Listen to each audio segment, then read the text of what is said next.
मृत्यु के बाद क्या होता है? गरुड़ पुराण कहता है, मृत्यु अंत नहीं है, बल्कि एक ऐसा सत्य है जिससे कोई भी बच नहीं सकता। और फिर वह क्षण आता है जब जीवन की अंतिम श्वास रुक जाती है, नेत्रों के आगे गहरा अंधकार छा जाता है और संपूर्ण अस्तित्व एक असीम शून्य में विलीन हो जाता है। किसी ने कभी सोचा भी नहीं होता कि आज की सुबह उसकी अंतिम सुबह होगी। घर में रोने की आवाजें गूंज रही होती हैं, परिवार टूट चुका होता है, चिकित्सक धीरे से कहता है, अब ये नहीं रहा। लेकिन क्या सच में वो चला गया?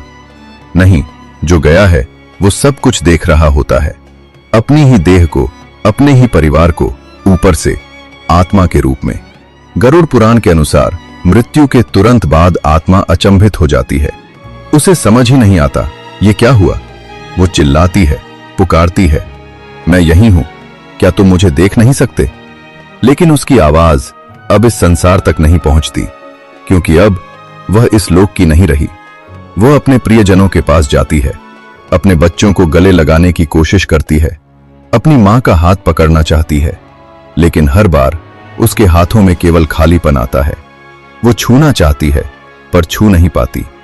यही होता है मृत्यु का सबसे बड़ा दर्द, जीवित होकर भी पूरी तरह मृत हो जाना।